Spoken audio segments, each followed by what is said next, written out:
Primera carta de San Pablo a los Corintios. Primera de Corintios, capítulo 1. Pablo, llamado por la voluntad de Dios a ser apóstol de Cristo Jesús, y nuestro hermano Sóstenes, a la iglesia de Dios que está en Corinto, a los que han sido santificados en Cristo Jesús y llamados a ser su santo pueblo, junto con todos los que en todas partes invocan el nombre de nuestro Señor Jesucristo, Señor de ellos y de nosotros. Que Dios nuestro Padre y el Señor Jesucristo les concedan gracia y paz. Siempre doy gracias a Dios por ustedes, pues Él, en Cristo Jesús, les ha dado su gracia. Unidos a Cristo, ustedes se han llenado de toda riqueza, tanto en palabra como en conocimiento. Así se ha confirmado en ustedes nuestro testimonio acerca de Cristo, de modo que no les falta ningún don espiritual mientras esperan con ansias que se manifieste nuestro Señor Jesucristo. Él los mantendrá firmes hasta el fin, para que sean irreprochables en el día de nuestro Señor Jesucristo. Fiel es Dios, quien los ha llamado a tener comunión con su Hijo Jesucristo nuestro Señor. Les suplico, hermanos, en el nombre de nuestro Señor Jesucristo, que todos vivan en armonía y que no haya divisiones entre ustedes, sino que se mantengan unidos en un mismo pensar y en un mismo propósito. Digo esto, hermanos míos, porque algunos de la familia de Cloé me han informado que hay rivalidades entre ustedes. Me refiero a que unos dicen, yo sigo a Pablo, otros afirman, yo a Apolos, otros, yo a Cefas, y otros, yo a Cristo. ¿Cómo? ¿Está dividido Cristo? ¿Acaso Pablo fue crucificado por ustedes? ¿O es que fueron bautizados en el nombre de Pablo? Gracias a Dios que no bauticé a ninguno de ustedes, excepto a Crispo y a Gayo, de modo que nadie puede decir que fue bautizado en mi nombre. Bueno, también bauticé a la familia de Estéfanas. Fuera de estos, no recuerdo haber bautizado a ningún otro, pues Cristo no me envió a bautizar sino a predicar el Evangelio, y eso sin discursos de sabiduría humana, para que la cruz de Cristo no perdiera su eficacia. Me explico. El mensaje de la cruz es una locura para los que se pierden. En cambio, para los que se salvan, es decir, para nosotros, este mensaje es el poder de Dios, pues está escrito: destruiré la sabiduría de los sabios, frustraré la inteligencia de los inteligentes. ¿Dónde está el sabio? ¿Dónde el erudito? ¿Dónde el filósofo de esta época? ¿No ha convertido Dios en locura la sabiduría de este mundo? Ya que Dios en su sabio designio dispuso que el mundo no lo conociera mediante la sabiduría humana, tuvo a bien salvar mediante la locura de la predicación a los que creen. Los judíos piden señales milagrosas y los gentiles buscan sabiduría, mientras que nosotros predicamos a Cristo crucificado. Este mensaje es motivo de tropiezo para los judíos y es locura para los gentiles. Pero para los que Dios ha llamado, lo mismo judíos que gentiles, Cristo es el poder de Dios y la sabiduría de Dios. Pues la locura de Dios es más sabia que la sabiduría humana, y la debilidad de Dios es más fuerte que la fuerza humana. Hermanos, consideren su propio llamamiento. No muchos de ustedes son sabios según criterios meramente humanos, ni son muchos los poderosos, ni muchos los de noble cuna. Pero Dios escogió lo insensato del mundo para avergonzar a los sabios, y escogió lo débil del mundo para avergonzar a los poderosos. También escogió Dios lo más bajo y despreciado, y lo que no es nada, para anular lo que es, a fin de que en su presencia nadie pueda jactarse. Pero gracias a Él, ustedes están unidos a Cristo Jesús, a quien Dios ha hecho nuestra sabiduría, es decir, nuestra justificación, santificación y redención, para que, como está escrito, si alguien ha de gloriarse, que se gloríe en el Señor. Primera de Corintios, capítulo 2. Yo mismo, hermanos, cuando fui a anunciarles el testimonio de Dios, no lo hice con gran elocuencia y sabiduría. Me propuse más bien, estando entre ustedes, no saber de cosa alguna excepto de Jesucristo, y de éste crucificado. Es más, me presenté ante ustedes con tanta debilidad que temblaba de miedo. No les hablé ni les prediqué con palabras sabias y elocuentes, sino con demostración del poder del Espíritu, para que la fe de ustedes no dependiera de la sabiduría humana, sino del poder de Dios. En cambio, hablamos con sabiduría entre los que han alcanzado madurez, pero no con la sabiduría de este mundo, ni con la de sus gobernantes, los cuales terminarán en nada.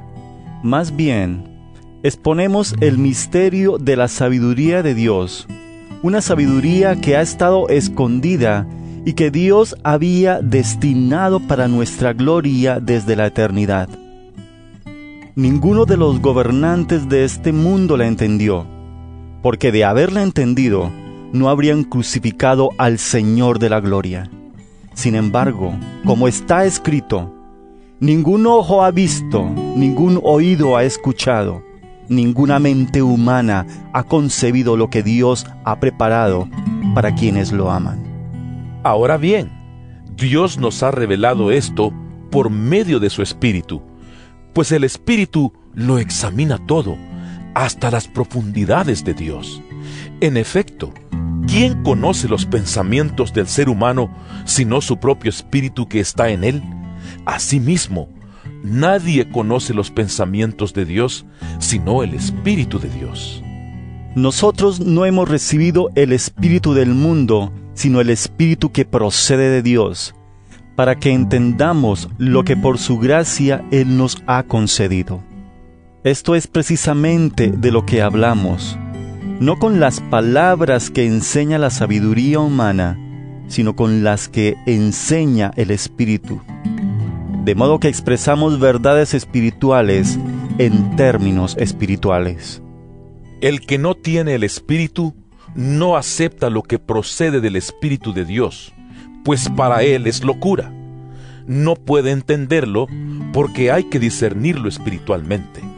En cambio, el que es espiritual lo juzga todo, aunque él mismo no está sujeto al juicio de nadie. Porque, ¿quién ha conocido la mente del Señor para que pueda instruirlo? Nosotros, por nuestra parte, tenemos la mente de Cristo. Primera de Corintios, capítulo 3. Yo, hermanos, no pude dirigirme a ustedes como espirituales, sino como a inmaduros, apenas niños en Cristo. Les di leche porque no podían asimilar alimento sólido, ni pueden todavía, pues aún son inmaduros. Mientras haya entre ustedes celos y contiendas, ¿no serán inmaduros? ¿Acaso no se están comportando según criterios meramente humanos? Cuando uno afirma, yo sigo a Pablo, y otro, yo sigo a Apolos, ¿no es porque están actuando con criterios humanos? Después de todo, ¿qué es Apolos? ¿Y qué es Pablo? Nada más que servidores por medio de los cuales ustedes llegaron a creer, según lo que el Señor le asignó a cada uno. Yo sembré, Apolos regó, pero Dios ha dado el crecimiento. Así que no cuenta ni el que siembra ni el que riega, sino solo Dios, quien es el que hace crecer. El que siembra y el que riega están al mismo nivel, aunque cada uno será recompensado según su propio trabajo. En efecto, nosotros somos colaboradores al servicio de Dios, y ustedes son el campo de cultivo de Dios, son el edificio de Dios. Según la gracia que Dios me ha dado, yo, como maestro constructor, eché los cimientos, y otro construye sobre ellos. Pero cada uno tenga cuidado de cómo construye, porque nadie puede poner un fundamento diferente del que ya está puesto, que es Jesucristo. Si alguien construye sobre este fundamento, ya sea con oro, plata y piedras preciosas, o con madera, heno y paja, su obra se mostrará tal cual es, pues el día del juicio la dejará al descubierto. El fuego la dará a conocer y pondrá a prueba la calidad del trabajo de cada uno. Si lo que alguien ha construido permanece, recibirá su recompensa. Pero si su obra es consumida por las llamas, él sufrirá pérdida. Será salvo, pero como quien pasa por el fuego. ¿No saben que ustedes son templo de Dios y que el Espíritu de Dios habita en ustedes?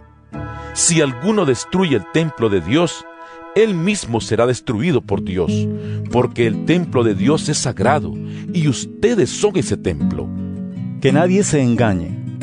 Si alguno de ustedes se cree sabio según las normas de esta época, hágase ignorante para así llegar a ser sabio. Porque a los ojos de Dios, la sabiduría de este mundo es locura, como está escrito. Él atrapa a los sabios en su propia astucia. Y también dice, el Señor conoce los pensamientos de los sabios y sabe que son absurdos. Por lo tanto, que nadie base su orgullo en el hombre. Al fin y al cabo, todo es de ustedes, ya sea Pablo o Apolos o Cefas o el universo o la vida o la muerte o lo presente o lo porvenir. Todo es de ustedes y ustedes son de Cristo y Cristo es de Dios. Primera de Corintios, capítulo 4. Que todos nos consideren servidores de Cristo, encargados de administrar los misterios de Dios. Ahora bien, a los que reciben un encargo se les exige que demuestren ser dignos de confianza. Por mi parte, muy poco me preocupa que me juzguen ustedes o cualquier tribunal humano. Es más, ni siquiera me juzgo a mí mismo, porque aunque la conciencia no me remuerde, no por eso quedo absuelto. El que me juzga es el Señor. Por lo tanto, no juzguen nada antes de tiempo. Esperen hasta que venga el Señor. Él sacará a la luz lo que está oculto en la oscuridad y pondrá al descubierto las intenciones de cada corazón. Entonces, cada uno recibirá de Dios la alabanza que le corresponda. Hermanos, todo esto lo he aplicado a Apolos y a mí mismo para beneficio de ustedes, con el fin de que aprendan de nosotros aquello de no ir más allá de lo que está escrito. Así ninguno de ustedes podrá engreírse de haber favorecido al uno en perjuicio del otro.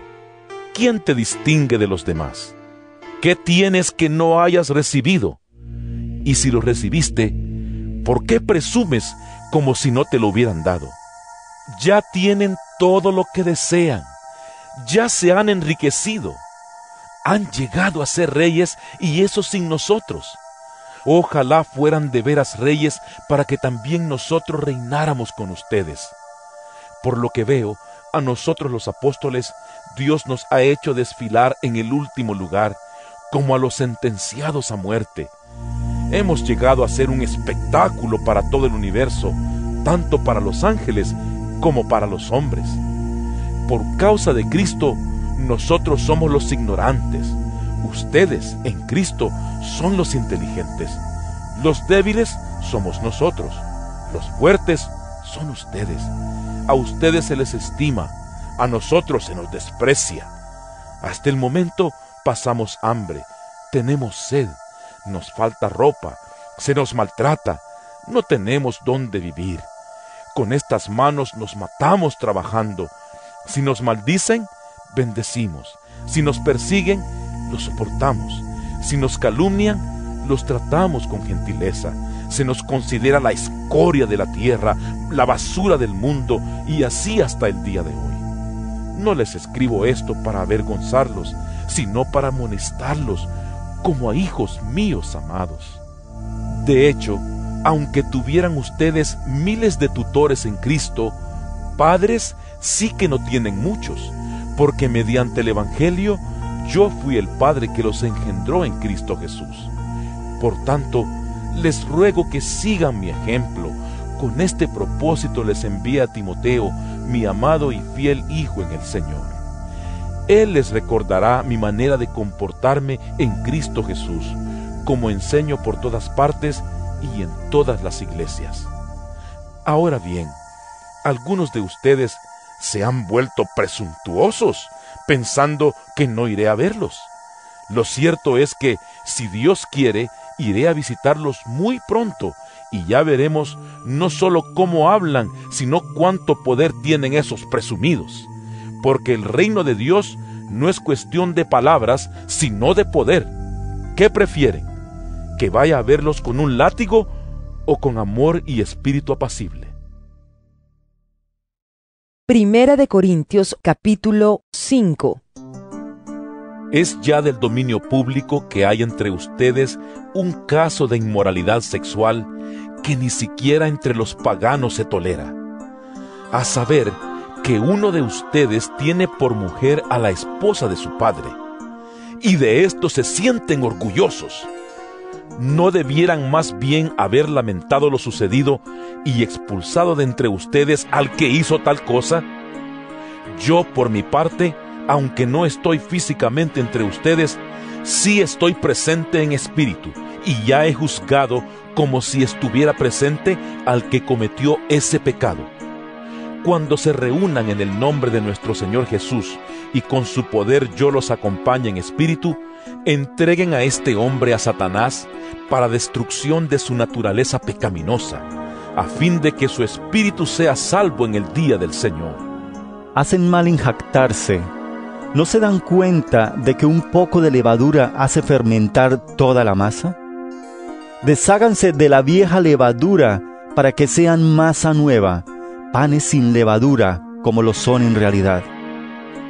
Porque Cristo, nuestro Cordero Pascual, ya ha sido sacrificado. Así que celebremos nuestra Pascua no con la vieja levadura, que es la malicia y la perversidad, sino con pan sin levadura, que es la sinceridad y la verdad. Por carta ya les he dicho que no se relacionen con personas inmorales. Por supuesto, no me refería a la gente inmoral de este mundo, ni a los avaros, estafadores o idólatras. En tal caso, tendrían ustedes que salirse de este mundo. Pero en esta carta, quiero aclararles que no deben relacionarse con nadie que, llamándose hermano, sea inmoral o avaro, idólatra, calumniador, borracho o estafador. Con tal persona ni siquiera deben juntarse para comer. ¿Acaso me toca a mí juzgar a los de afuera? ¿No son ustedes los que deben juzgar a los de adentro? Dios juzgará a los de afuera. Expulsen al malvado de entre de ustedes. Primera de Corintios capítulo 6.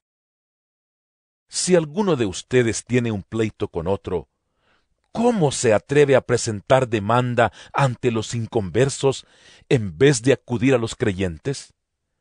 ¿Acaso no saben que los creyentes juzgarán al mundo? Y si ustedes han de juzgar al mundo, ¿cómo no van a ser capaces de juzgar casos insignificantes? ¿No saben que aún a los ángeles los juzgaremos? ¿Cuánto más los asuntos de esta vida? Por tanto, si tienen pleitos sobre tales asuntos, ¿cómo es que nombran como jueces a los que no cuentan para nada ante la iglesia? Digo esto para que les dé vergüenza. ¿Acaso no hay entre ustedes nadie lo bastante sabio como para juzgar un pleito entre creyentes? Al contrario, un hermano demanda a otro, y esto ante los incrédulos. En realidad, ya es una grave falla el solo hecho de que haya pleitos entre ustedes. ¿No sería mejor soportar la injusticia? ¿No sería mejor dejar que los defrauden? Lejos de eso, son ustedes los que defraudan y cometen injusticias. Y conste que se trata de sus hermanos. ¿No saben que los malvados no heredarán el reino de Dios? No se dejen engañar, ni los fornicarios, ni los idólatras, ni los adúlteros, ni los sodomitas, ni los pervertidos sexuales, ni los ladrones, ni los avaros, ni los borrachos, ni los calumniadores, ni los estafadores heredarán el reino de Dios. Y eso eran algunos de ustedes. Pero ya han sido lavados, ya han sido santificados, ya han sido justificados en el nombre del Señor Jesucristo y por el Espíritu de nuestro Dios. Todo me está permitido, pero no todo es para mi bien. Todo me está permitido, pero no dejaré que nada me domine. Los alimentos son para el estómago y el estómago para los alimentos. Así es, y Dios los destruirá a ambos. Pero el cuerpo no es para la inmoralidad sexual, sino para el Señor, y el Señor para el cuerpo. Con su poder, Dios resucitó al Señor y nos resucitará también a nosotros. ¿No saben que sus cuerpos son miembros de Cristo mismo? ¿Tomaré acaso los miembros de Cristo para unirlos con una prostituta? ¡Jamás! ¿No saben que el que se une a una prostituta se hace un solo cuerpo con ella? Pues la Escritura dice, los dos llegarán a ser un solo cuerpo, pero el que se une al Señor se hace uno con Él en espíritu. Huyan de la inmoralidad sexual. Todos los demás pecados que una persona comete quedan fuera de su cuerpo, pero el que comete inmoralidades sexuales peca contra su propio cuerpo. ¿Acaso no saben que su cuerpo es templo del Espíritu Santo, quien está en ustedes y al que han recibido de parte de Dios? Ustedes no son sus propios dueños, fueron comprados por un precio. Por tanto, honren con su cuerpo a Dios. Primera de Corintios capítulo 7. Paso ahora a los asuntos que me plantearon por escrito. Es mejor no tener relaciones sexuales, pero en vista de tanta inmoralidad, cada hombre debe tener su propia esposa y cada mujer su propio esposo. El hombre debe cumplir su deber conyugal con su esposa, e igualmente la mujer con su esposo. La mujer ya no tiene derecho sobre su propio cuerpo, sino su esposo. Tampoco el hombre tiene derecho sobre su propio cuerpo, sino su esposa. No se nieguen el uno al otro, a no ser de común acuerdo, y solo por un tiempo, para dedicarse a la oración. No tarden en volver a unirse nuevamente, de lo contrario, pueden caer en tentación de Satanás por falta de dominio propio. Ahora bien, esto lo digo como una concesión y no como una orden. En realidad, preferiría que todos fueran como yo. No obstante, cada uno tiene de Dios su propio don. Este posee uno, aquel otro. A los solteros y a las viudas les digo que sería mejor que se quedaran como yo. Pero si no pueden dominarse, que se casen, porque es preferible casarse que quemarse de pasión. A los casados les doy la siguiente orden: no yo, sino el Señor, que la mujer no se separe de su esposo. Sin embargo, si se separa, que no se vuelva a casar, de lo contrario, que se reconcilie con su esposo. Asimismo, que el hombre no se divorcie de su esposa. A los demás les digo yo, no es mandamiento del Señor. Si algún hermano tiene una esposa que no es creyente, y ella consiente en vivir con él, que no se divorcie de ella. Y si una mujer tiene un esposo que no es creyente, y él consiente en vivir con ella, que no se divorcie de él. Porque el esposo no creyente ha sido santificado por la unión con su esposa, y la esposa no creyente ha sido santificada por la unión con su esposo creyente. Si así no fuera, sus hijos serían impuros, mientras que de hecho son santos. Sin embargo, si el cónyuge no creyente decide separarse, no se lo impidan. En tales circunstancias, el cónyuge creyente queda sin obligación. Dios nos ha llamado a vivir en paz. ¿Cómo sabes tú, mujer, si acaso salvarás a tu esposo? ¿O cómo sabes tú, hombre, si acaso salvarás a tu esposa? En cualquier caso, cada uno debe vivir conforme a la condición que el Señor le asignó y a la cual Dios lo ha llamado. Esta es la norma que establezco en todas las iglesias. ¿Fue llamado alguno estando ya circuncidado? Que no disimule su condición. ¿Fue llamado alguno sin estar circuncidado? Que no se circuncide. Para nada cuenta estar o no estar circuncidado. Lo que importa es cumplir los mandatos de Dios. Que cada uno permanezca en la condición que estaba cuando Dios lo llamó. ¿Eras esclavo cuando fuiste llamado? No te preocupes, aunque si tienes la oportunidad de conseguir tu libertad, aprovéchala, porque el que era esclavo cuando el Señor lo llamó, es un liberto del Señor. Del mismo modo, el que era libre cuando fue llamado, es un esclavo de Cristo. Ustedes fueron comprados por un precio. No se vuelvan esclavos de nadie. Hermanos, que no permanezca ante Dios en la condición en que estaba cuando Dios lo llamó. En cuanto a las personas solteras, no tengo ningún mandato del Señor, pero doy mi opinión como quien, por la misericordia del Señor, es digno de confianza. Pienso que, a causa de la crisis actual, es bueno que cada persona se quede como está. ¿Estás casado? No procures divorciarte. ¿Estás soltero? No busques esposa. Pero si te casas, no pecas. Y si una joven se casa, tampoco comete pecado. Sin embargo, los que se casan tendrán que pasar por muchos aprietos y yo quiero evitárselos. Lo que quiero decir, hermanos, es que nos queda poco tiempo. De aquí en adelante, los que tienen esposa deben vivir como si no la tuvieran. Los que lloran, como si no lloraran. Los que se alegran, como si no se alegraran. Los que compran algo, como si no lo poseyeran. Los que disfrutan de las cosas de este mundo, como si no disfrutaran de ellas, porque este mundo, en su forma actual, está por desaparecer. Yo preferiría que estuvieran libres de preocupaciones. El soltero se preocupa de las cosas del Señor y de cómo agradarlo, pero el casado se preocupa de las cosas de este mundo y de cómo agradar a su esposa. Sus intereses están divididos. La mujer no casada, lo mismo que la joven soltera, se preocupa de las cosas del Señor, se afana por consagrarse al Señor, tanto en cuerpo como en espíritu. Pero la casada se preocupa de las cosas de este mundo y de cómo agradar a su esposo. Les digo esto por su propio bien, no para ponerles restricciones, sino para que vivan con decoro y plenamente dedicados al Señor.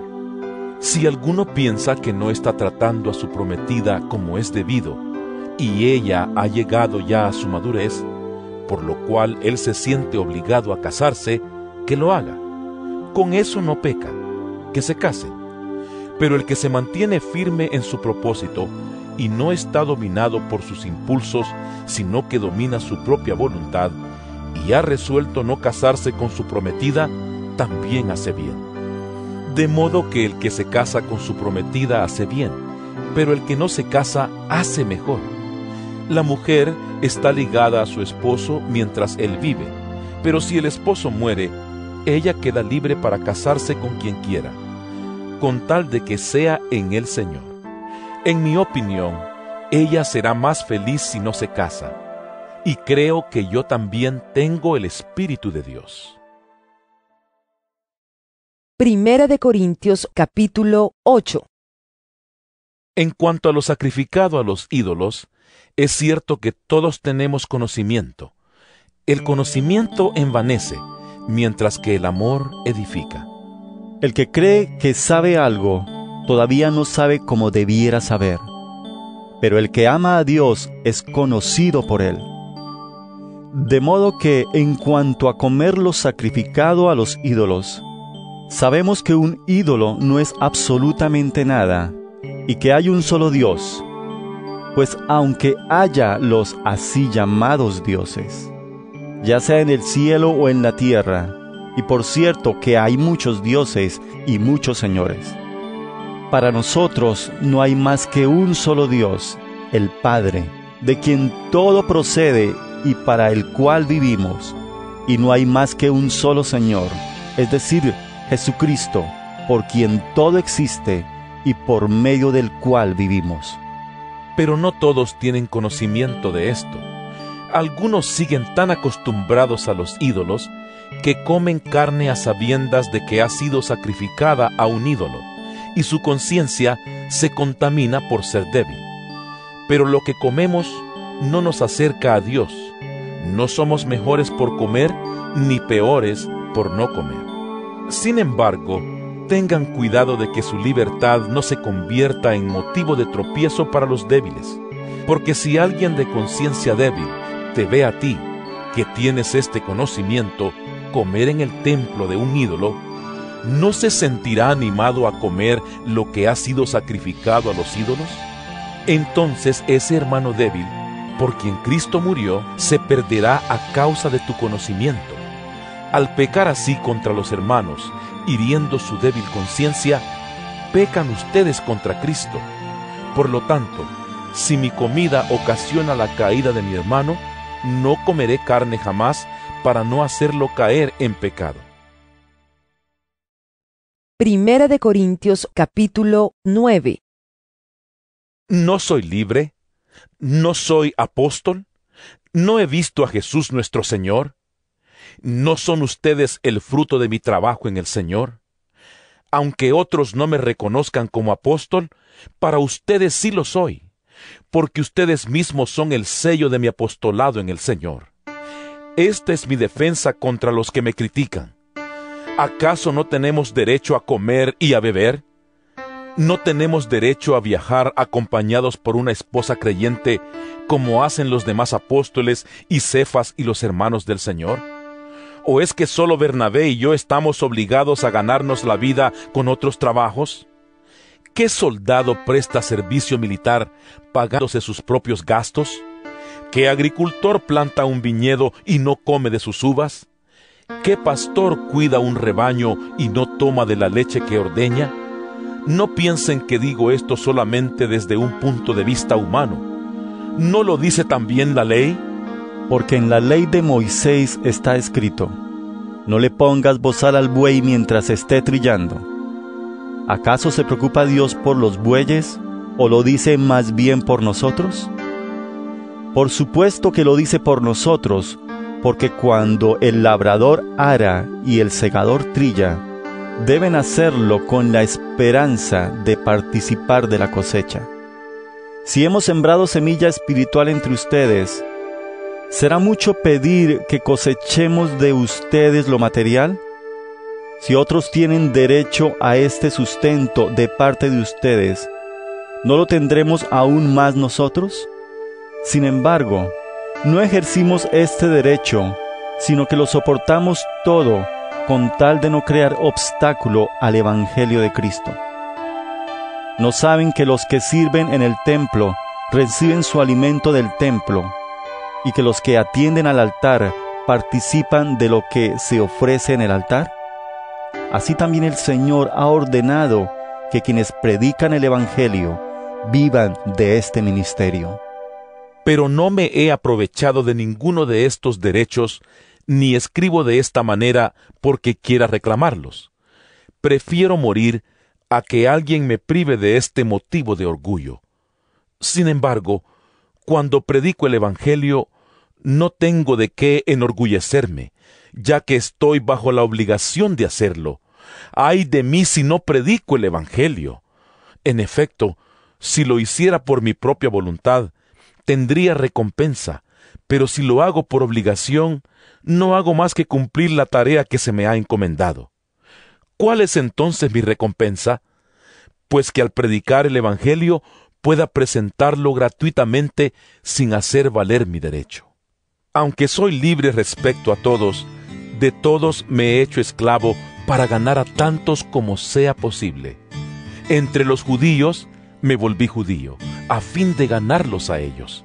Entre los que viven bajo la ley, me volví como los que están sometidos a ella, aunque yo mismo no vivo bajo la ley, a fin de ganar a estos. Entre los que no tienen la ley, me volví como los que están sin ley, aunque no estoy libre de la ley de Dios, sino comprometido con la ley de Cristo, a fin de ganar a los que están sin ley. Entre los débiles me hice débil, a fin de ganar a los débiles. Me hice todo para todos, a fin de salvar a algunos por todos los medios posibles. Todo esto lo hago por causa del Evangelio, para participar de sus frutos. ¿No saben que en una carrera todos los corredores compiten, pero solo uno obtiene el premio? Corran pues de tal modo que lo obtengan. Todos los deportistas se entrenan con mucha disciplina. Ellos lo hacen para obtener un premio que se echa a perder. Nosotros, en cambio, por uno que dura para siempre. Así que yo no corro como quien no tiene meta. No lucho como quien da golpes al aire. Más bien, golpeo mi cuerpo y lo domino. No sea que, después de haber predicado a otros, yo mismo quede descalificado. Primera de Corintios, capítulo 10. No quiero que desconozcan, hermanos, que nuestros antepasados estuvieron todos bajo la nube y que todos atravesaron el mar. Todos ellos fueron bautizados en la nube y en el mar para unirse a Moisés. Todos también comieron el mismo alimento espiritual y tomaron la misma bebida espiritual, pues bebían de la roca espiritual que los acompañaba, y la roca era Cristo. Sin embargo, la mayoría de ellos no agradaron a Dios y sus cuerpos quedaron tendidos en el desierto. Todo eso sucedió para servirnos de ejemplo, a fin de que no nos apasionemos por lo malo como lo hicieron ellos. No sean idólatras, como lo fueron algunos de ellos. Según está escrito, se sentó el pueblo a comer y a beber, y se entregó al desenfreno. No cometamos inmoralidad sexual como algunos lo hicieron, por lo que un solo día perecieron 23,000.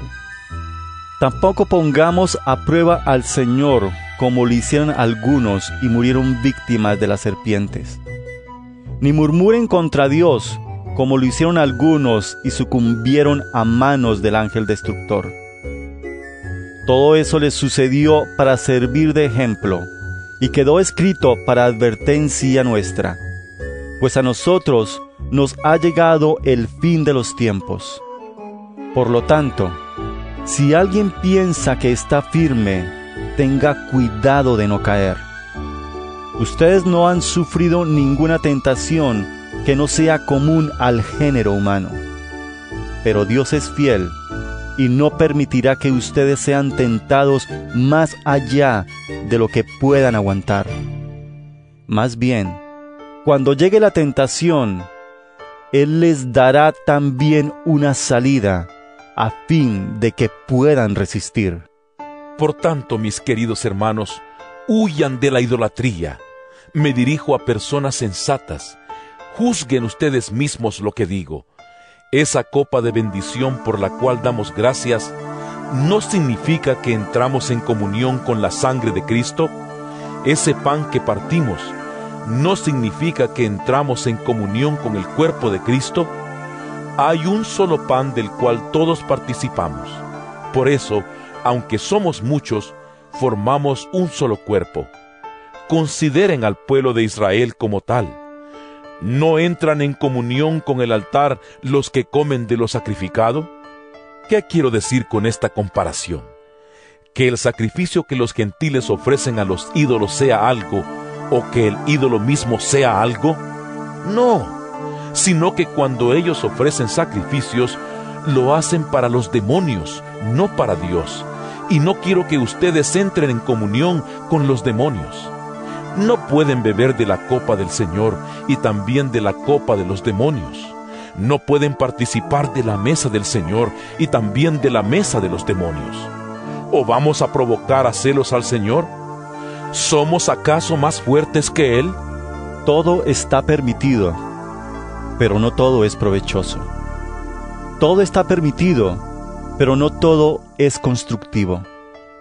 Que nadie busque sus propios intereses, sino los del prójimo. Coman de todo lo que se vende en la carnicería, sin preguntar nada por motivos de conciencia. Porque del Señor es la tierra y todo cuanto hay en ella. Si algún incrédulo los invita a comer y ustedes aceptan la invitación, coman de todo lo que les sirvan sin preguntar nada por motivos de conciencia. Ahora bien, si alguien les dice, esto ha sido ofrecido en sacrificio a los ídolos, entonces no lo coman por consideración al que se lo mencionó y por motivos de conciencia. Me refiero a la conciencia del otro, no a la de ustedes. ¿Por qué se ha de juzgar mi libertad de acuerdo con la conciencia ajena? Si con gratitud participo de la comida, ¿me van a condenar por comer algo por lo cual doy gracias a Dios? En conclusión, ya sea que coman o beban o hagan cualquier otra cosa, háganlo todo para la gloria de Dios. No hagan tropezar a nadie, ni a judíos, ni a gentiles, ni a la iglesia de Dios. Hagan como yo, que procuro agradar a todos en todo. No busco mis propios intereses, sino los de los demás, para que sean salvos. Primera de Corintios, capítulo 11. Imítenme a mí como yo imito a Cristo. Los elogio porque se acuerdan de mí en todo y retienen las enseñanzas tal como se las transmití. Ahora bien, quiero que entiendan que Cristo es cabeza de todo hombre, mientras que el hombre es cabeza de la mujer y Dios es cabeza de Cristo. Todo hombre que ora o profetiza con la cabeza cubierta deshonra al que es su cabeza. En cambio, toda mujer que ora o profetiza con la cabeza descubierta deshonra al que es su cabeza. Es como si estuviera rasurada. Si la mujer no se cubre la cabeza, que se corte también el cabello. Pero si es vergonzoso para la mujer tener el pelo corto o la cabeza rasurada, que se la cubra. El hombre no debe cubrirse la cabeza, ya que él es imagen y gloria de Dios, mientras que la mujer es gloria del hombre. De hecho, el hombre no procede de la mujer, sino la mujer del hombre. Ni tampoco fue creado el hombre a causa de la mujer, sino la mujer a causa del hombre. Por esta razón y a causa de los ángeles, la mujer debe llevar sobre la cabeza señal de autoridad. Sin embargo, en el Señor, ni la mujer existe aparte del hombre, ni el hombre aparte de la mujer. Porque así como la mujer procede del hombre, también el hombre nace de la mujer.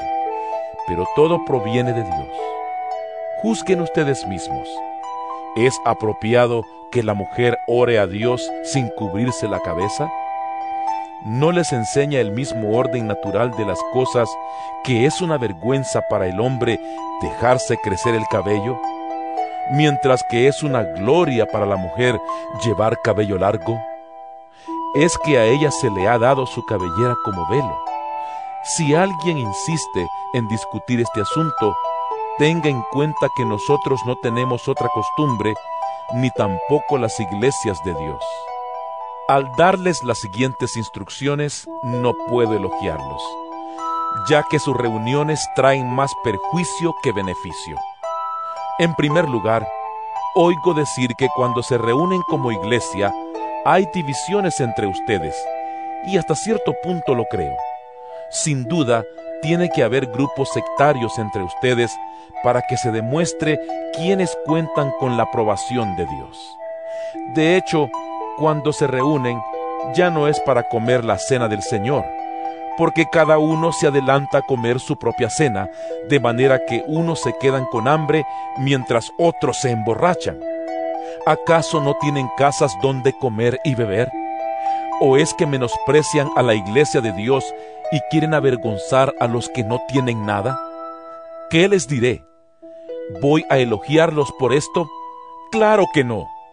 Yo recibí del Señor lo mismo que les transmití a ustedes, que el Señor Jesús, la noche en que fue traicionado, tomó pan, y después de dar gracias, lo partió y dijo: Este pan es mi cuerpo, que por ustedes entrego. Hagan esto en memoria de mí. De la misma manera, después de cenar, tomó la copa y dijo: Esta copa es el nuevo pacto en mi sangre. Hagan esto cada vez que beban de ella en memoria de mí. Porque cada vez que comen este pan y beben de esta copa, proclaman la muerte del Señor hasta que Él venga. Por lo tanto, cualquiera que coma el pan o beba de la copa del Señor de manera indigna, será culpable de pecar contra el cuerpo y la sangre del Señor. Así que cada uno debe examinarse a sí mismo antes de comer el pan y beber de la copa. Porque el que come y bebe sin discernir el cuerpo, come y bebe su propia condena. Por eso hay entre ustedes muchos débiles y enfermos, e incluso varios han muerto. Si nos examináramos a nosotros mismos, no se nos juzgaría. Pero si nos juzga el Señor, nos disciplina para que no seamos condenados con el mundo. Así que, hermanos míos, cuando se reúnan para comer, espérense unos a otros. Si alguno tiene hambre, que come en su casa, para que las reuniones de ustedes no resulten dignas de condenación. Los demás asuntos los arreglaré cuando los visite. Primera de Corintios capítulo 12. En cuanto a los dones espirituales, hermanos, quiero que entiendan bien este asunto. Ustedes saben que cuando eran paganos, se dejaban arrastrar hacia los ídolos mudos. Por eso les advierto que nadie que esté hablando por el Espíritu de Dios puede maldecir a Jesús, ni nadie puede decir: Jesús es el Señor, sino por el Espíritu Santo. Ahora bien, hay diversos dones, pero un mismo Espíritu. Hay diversas maneras de servir, pero un mismo Señor. Hay diversas funciones, pero es un mismo Dios el que hace todas las cosas en todos. A cada uno se le da una manifestación especial del Espíritu para el bien de los demás. A unos, Dios les da por el Espíritu palabra de sabiduría. A otros, por el mismo Espíritu, palabra de conocimiento. A otros, fe por medio del mismo Espíritu. A otros, y por ese mismo Espíritu, dones para sanar enfermos. A otros, poderes milagrosos. A otros, profecía. A otros, el discernir espíritus. A otros, el hablar en diversas lenguas. Y a otros, el interpretar lenguas. Todo esto lo hace un mismo y único Espíritu, quien reparte a cada uno según Él lo determina. De hecho, aunque el cuerpo es uno solo, tiene muchos miembros, y todos los miembros, no obstante ser muchos, forman un solo cuerpo. Así sucede con Cristo. Todos fuimos bautizados por un solo Espíritu para constituir un solo cuerpo, ya seamos judíos o gentiles, esclavos o libres, y a todos se nos dio a beber de un mismo Espíritu. Ahora bien, el cuerpo no consta de un solo miembro, sino de muchos. Si el pie dijera: como no soy mano, no soy del cuerpo, no por eso dejaría ser parte del cuerpo. Y si la oreja dijera: como no soy ojo, no soy del cuerpo, no por eso dejaría de ser parte del cuerpo. Si todo el cuerpo fuera ojo, ¿qué sería del oído? Si todo el cuerpo fuera oído, ¿qué sería del olfato? En realidad, Dios colocó cada miembro del cuerpo como mejor le pareció. Si todos ellos fueran un solo miembro, ¿qué sería del cuerpo? Lo cierto es que hay muchos miembros, pero el cuerpo es uno solo. El ojo no puede decirle a la mano: no te necesito, ni puede la cabeza decirles a los pies: no los necesito. Al contrario, los miembros del cuerpo que parecen más débiles son indispensables, y a los que nos parecen menos honrosos los tratamos con honra especial. y se les trata con especial modestia a los miembros que nos parecen menos presentables, mientras que los más presentables no requieren trato especial. Así Dios ha dispuesto los miembros de nuestro cuerpo, dando mayor honra a los que menos tenían, a fin de que no haya división en el cuerpo, sino que sus miembros se preocupen por igual unos por otros. Si uno de los miembros sufre, los demás comparten su sufrimiento, y si uno de ellos recibe honor, los demás se alegran con él.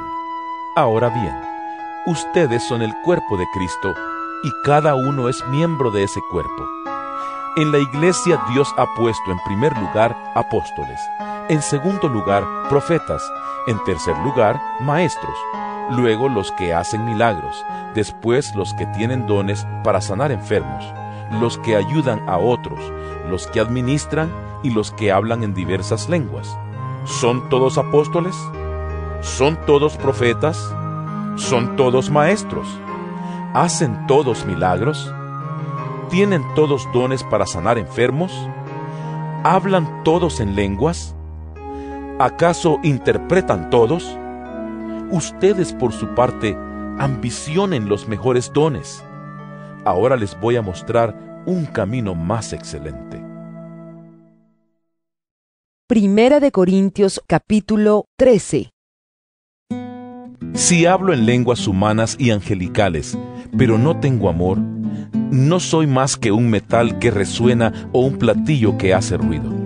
Si tengo el don de profecía y entiendo todos los misterios y poseo todo conocimiento, y si tengo una fe que logra trasladar montañas, pero me falta el amor, no soy nada. Si reparto entre los pobres todo lo que poseo, y si entrego mi cuerpo para que lo consuman las llamas, pero no tengo amor, nada gano con eso. El amor es paciente, es bondadoso. El amor no es envidioso ni jactancioso, ni orgulloso. No se comporta con rudeza, no es egoísta, no se enoja fácilmente, no guarda rencor. El amor no se deleita en la maldad, sino que se regocija con la verdad. Todo lo disculpa, todo lo cree, todo lo espera, todo lo soporta. El amor jamás se extingue, mientras que el don de profecía cesará. El de lengua será silenciado y el de conocimiento desaparecerá, porque conocemos y profetizamos de manera imperfecta, pero cuando llegue lo perfecto, lo imperfecto desaparecerá. Cuando yo era niño, hablaba como niño, pensaba como niño, razonaba como niño. Cuando llegué a ser adulto, dejé atrás las cosas de niño. Ahora vemos de manera indirecta y velada, como en un espejo, pero entonces veremos cara a cara. Ahora conozco de manera imperfecta, pero entonces conoceré tal y como soy conocido. Ahora pues, permanecen estas tres virtudes: la fe, la esperanza y el amor. Pero la más excelente de ellas es el amor. Primera de Corintios capítulo 14. Empéñense en seguir el amor y ambicionen los dones espirituales, sobre todo el de profecía, porque el que habla en lenguas no habla a los demás sino a Dios. En realidad, nadie le entiende lo que dice, pues habla misterios por el Espíritu. En cambio, el que profetiza habla a los demás para edificarlos, animarlos y consolarlos. El que habla en lenguas se edifica a sí mismo. En cambio, el que profetiza edifica a la iglesia. Yo quisiera que todos ustedes hablaran en lenguas, pero mucho más que profetizaran. El que profetiza aventaja al que habla en lenguas, a menos que éste también interprete para que la iglesia reciba edificación. Hermanos, si ahora fuera a visitarlos y les hablara en lenguas, ¿de qué les serviría a menos que les presentara alguna revelación, conocimiento, profecía o enseñanza? Aún en el caso de los instrumentos musicales, tales como la flauta o el arpa, ¿cómo se reconocerá lo que tocan si no dan distintamente sus sonidos? Y si la trompeta no da un toque claro, ¿quién se va a preparar para la batalla? Así sucede con ustedes, a menos que su lengua pronuncie palabras comprensibles. ¿Cómo se sabrá lo que dicen? ¿Cómo será si hablaran al aire? Será como si hablaran al aire. ¿Quién sabe cuántos idiomas hay en el mundo y ninguno carece de sentido? Pero si no capto el sentido de lo que alguien dice, seré como un extranjero para el que me habla, y él lo será para mí. Por eso ustedes, ya que tanto ambicionan dones espirituales, procuren que éstos abunden para la edificación de la iglesia. Por esta razón, el que habla en lenguas, pida en oración el don de interpretar lo que diga. Porque si yo oro en lenguas, mi espíritu ora, pero mi entendimiento no se beneficia en nada. ¿Qué debo hacer entonces? Pues orar con el espíritu, pero también con el entendimiento, cantar con el espíritu, pero también con el entendimiento. De otra manera, si alabas a Dios con el espíritu, ¿cómo puede quien no es instruido decir amén a tu acción de gracias, puesto que no entiende lo que dices? En ese caso, tu acción de gracias es admirable, pero no edifica al otro. Doy gracias a Dios porque hablo en lenguas más que todos ustedes. Sin embargo, en la iglesia prefiero emplear 5 palabras comprensibles y que me sirvan para instruir a los demás que 10,000 palabras en lenguas. Hermanos, no sean niños en su modo de pensar. Sean niños en cuanto a la malicia, pero adultos en su modo de pensar. En la ley está escrito: por medio de gente de lengua extraña y por boca de extranjeros hablaré a este pueblo, pero ni aun así me escucharán, dice el Señor. De modo que el hablar en lenguas es una señal, no para los creyentes, sino para los incrédulos. En cambio, la profecía no es señal para los incrédulos, sino para los creyentes. Así que, si toda la iglesia se reúne y todos hablan en lenguas, y entran algunos que no entienden o no creen, ¿no dirán que ustedes están locos? Pero si uno que no cree o uno que no entiende entra cuando todos están profetizando, se sentirá reprendido y juzgado por todos, y los secretos de su corazón quedarán al descubierto. Así que se postrará ante Dios y lo adorará exclamando: realmente Dios está entre ustedes. ¿Qué concluimos, hermanos? Que cuando se reúnan, cada uno puede tener un himno, una enseñanza, una revelación, un mensaje en lenguas o una interpretación. Todo esto debe hacerse para la edificación de la iglesia. Si se habla en lenguas, que hablen 2, o cuando mucho 3, cada uno por turno, y que alguien interprete. Si no hay intérprete, que guarden silencio en la iglesia, y cada uno hable para sí mismo y para Dios. En cuanto a los profetas, que hablen 2 o 3, y que los demás examinen con cuidado lo dicho. Si alguien que está sentado recibe una revelación, el que esté hablando ceda la palabra. Así todos pueden profetizar por turno, para que todos reciban instrucción y aliento. El don de profecía está bajo el control de los profetas. Porque Dios no es un Dios de desorden, sino de paz. Como es costumbre en las congregaciones de los creyentes, guarden las mujeres silencio en la iglesia, pues no les está permitido hablar. Que estén sumisas como lo establece la ley. Si quieren saber algo, que se lo pregunten en casa a sus esposos, porque no está bien visto que una mujer hable en la iglesia. ¿Acaso la palabra de Dios procedió de ustedes? ¿O son ustedes los únicos que la han recibido? Si alguno se cree profeta o espiritual, reconozca que esto que les escribo es mandato del Señor. Si no lo reconoce, tampoco él será reconocido. Así que, hermanos míos, ambicionen el don de profetizar y no prohíban que se hable en lenguas, pero todo debe hacerse de una manera apropiada y con orden. Primera de Corintios capítulo 15. Ahora, hermanos, quiero recordarles el Evangelio que les prediqué, el mismo que recibieron, en el cual se mantienen firmes. Mediante este Evangelio son salvos, si se aferran a la palabra que les prediqué. De otro modo, habrán creído en vano. Porque ante todo, les transmití a ustedes lo que yo mismo recibí, que Cristo murió por nuestros pecados según las Escrituras, que fue sepultado, que resucitó al tercer día según las Escrituras, y que se apareció a Cefas y luego a los 12. Después se apareció a más de 500 hermanos a la vez, la mayoría de los cuales vive todavía, aunque algunos han muerto.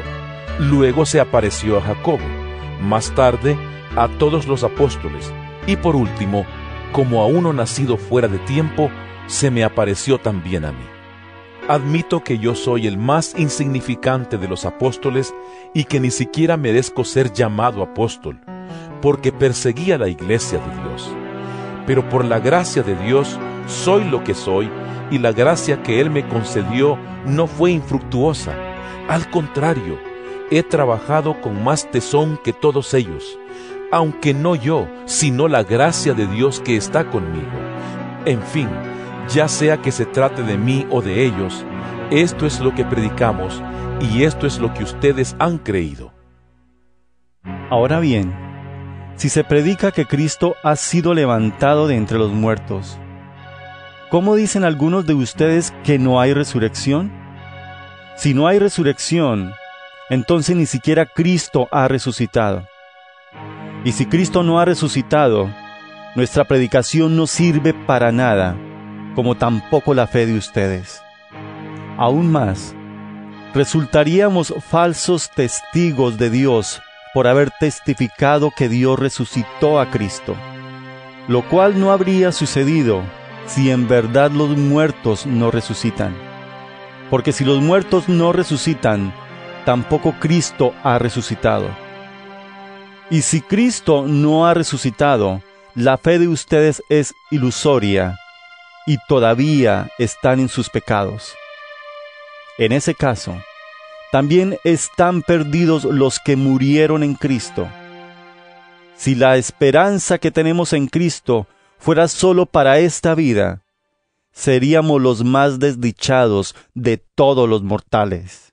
Lo cierto es que Cristo ha sido levantado de entre los muertos como primicias de los que murieron.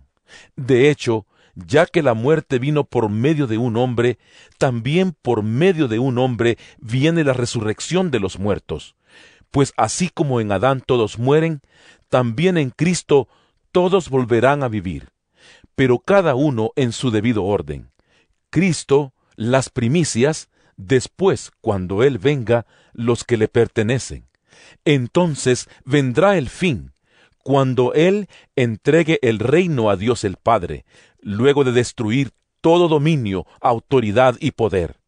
Porque es necesario que Cristo reine hasta poner a todos sus enemigos debajo de sus pies. El último enemigo que será destruido es la muerte, pues Dios ha sometido todo a su dominio. Al decir que todo ha quedado sometido a su dominio, es claro que no se incluye a Dios mismo, quien todo lo sometió a Cristo. Y cuando todo le sea sometido, entonces el Hijo mismo se someterá a aquel que le sometió todo, para que Dios sea todo en todos. Si no hay resurrección, ¿qué sacan los que se bautizan por los muertos? Si en definitiva los muertos no resucitan. ¿Por qué se bautizan por ellos? Y nosotros, ¿por qué nos exponemos al peligro a todas horas? Que cada día muero, hermanos, es tan cierto como el orgullo que siento por ustedes en Cristo Jesús nuestro Señor. ¿Qué he ganado si solo por motivos humanos en Éfeso luché contra las fieras? Si los muertos no resucitan, comamos y bebamos, que mañana moriremos. No se dejen engañar. Las malas compañías corrompen las buenas costumbres. Vuelvan a su sano juicio como conviene y dejen de pecar. En efecto, hay algunos de ustedes que no tienen conocimiento de Dios. Para vergüenza de ustedes lo digo. Tal vez alguien pregunte, ¿cómo resucitarán los muertos? ¿Con qué clase de cuerpo vendrán? ¡Qué tontería! Lo que tú siembras no cobra vida a menos que muera. No plantas el cuerpo que luego ha de nacer, sino que siembras una simple semilla de trigo o de otro grano. Pero Dios le da el cuerpo que quiso darle, y a cada clase de semilla le da un cuerpo propio. No todos los cuerpos son iguales. Hay cuerpos humanos, también los hay de animales terrestres, de aves y de peces. Asimismo, hay cuerpos celestes y cuerpos terrestres. Pero el esplendor de los cuerpos celestes es uno, y el de los cuerpos terrestres es otro. Uno es el esplendor del sol, otro el de la luna, y otro el de las estrellas. Cada estrella tiene su propio brillo. Así sucederá también con la resurrección de los muertos. Lo que se siembra en corrupción, resucita en incorrupción. Lo que se siembra en oprobio, resucita en gloria. Lo que se siembra en debilidad, resucita en poder. Se siembra un cuerpo natural, resucita un cuerpo espiritual. Si hay un cuerpo natural, también hay un cuerpo espiritual. Así está escrito. El primer hombre, Adán, se convirtió en un ser viviente. El último Adán, en el espíritu que da vida. No vino primero lo espiritual, sino lo natural, y después lo espiritual. El primer hombre era del polvo de la tierra, el segundo hombre del cielo. Como es aquel hombre terrenal, así son también los de la tierra, y como es el celestial, así son también los del cielo. Y así como hemos llevado la imagen de aquel hombre terrenal, llevaremos también la imagen del celestial. Les declaro, hermanos, que el cuerpo mortal no puede heredar el reino de Dios, ni lo corruptible puede heredar lo incorruptible. Fíjense bien en el misterio que les voy a revelar. No todos moriremos, pero todos seremos transformados en un instante, en un abrir y cerrar de ojos, al toque final de la trompeta. Pues sonará la trompeta y los muertos resucitarán con un cuerpo incorruptible, y nosotros seremos transformados, porque lo corruptible tiene que revestirse de lo incorruptible y lo mortal de inmortalidad. Cuando lo corruptible se revista de lo incorruptible y lo mortal de inmortalidad, entonces se cumplirá lo que está escrito: la muerte ha sido devorada por la victoria. ¿Dónde está, oh muerte, tu victoria? ¿Dónde está, oh muerte, tu aguijón? El aguijón de la muerte es el pecado, y el poder del pecado es la ley. Pero gracias a Dios que nos da la victoria por medio de nuestro Señor Jesucristo. Por lo tanto, mis queridos hermanos, manténganse firmes e inconmovibles, progresando siempre en la obra del Señor, conscientes de que su trabajo en el Señor no es en vano. Primera de Corintios, capítulo 16. En cuanto a la colecta para los creyentes, sigan las instrucciones que di a las iglesias de Galacia. El primer día de la semana, cada uno de ustedes aparte y guarde algún dinero conforme a sus ingresos, para que no se tengan que hacer colectas cuando yo vaya. Luego, cuando llegue, daré cartas de presentación a los que ustedes hayan aprobado y los enviaré a Jerusalén con los donativos que hayan recogido. Si conviene que yo también vaya, iremos juntos. Después de pasar por Macedonia, pues tengo que atravesar esa región, iré a verlos. Es posible que me quede con ustedes algún tiempo y tal vez pase allí el invierno para que me ayuden a seguir el viaje a donde quiera que vaya. Esta vez no quiero verlos solo de paso, más bien espero permanecer algún tiempo con ustedes, si el Señor así lo permite. Pero me quedaré en Éfeso hasta Pentecostés, porque se me ha presentado una gran oportunidad para un trabajo eficaz, a pesar de que hay muchos en mi contra. Si llega Timoteo, procuren que se sienta cómodo entre ustedes, porque él trabaja como yo en la obra del Señor. Por tanto, que nadie lo menosprecie. Ayúdenlo a seguir su viaje en paz para que pueda volver a reunirse conmigo, pues estoy esperándolo junto con los hermanos. En cuanto a nuestro hermano Apolos, le rogué encarecidamente que, en compañía de otros hermanos, les hiciera una visita. No quiso de ninguna manera ir ahora, pero lo hará cuando se le presente la oportunidad. Manténganse alerta, permanezcan firmes en la fe, sean valientes y fuertes, hagan todo con amor. Bien saben que los de la familia de Estéfanas fueron los primeros convertidos de Acaya, y que se han dedicado a servir a los creyentes. Les recomiendo, hermanos, que se pongan a disposición de aquellos y de todo el que colabore en este arduo trabajo. Me alegré cuando llegaron Estéfanas, Fortunato y Acaico, porque ellos han suplido lo que ustedes no podían darme, ya que han tranquilizado mi espíritu y también el de ustedes. Tales personas merecen que se les exprese reconocimiento. Las iglesias de la provincia de Asia les mandan saludos. Aquila y Priscila los saludan cordialmente en el Señor, como también la iglesia que se reúne en la casa de ellos. Todos los hermanos les mandan saludos. Salúdense unos a otros con un beso santo. Yo, Pablo, escribo este saludo de mi puño y letra. Si alguno no ama al Señor, quede bajo maldición. Maranata, que la gracia del Señor Jesús sea con ustedes. Los amo a todos ustedes en Cristo Jesús. Amén.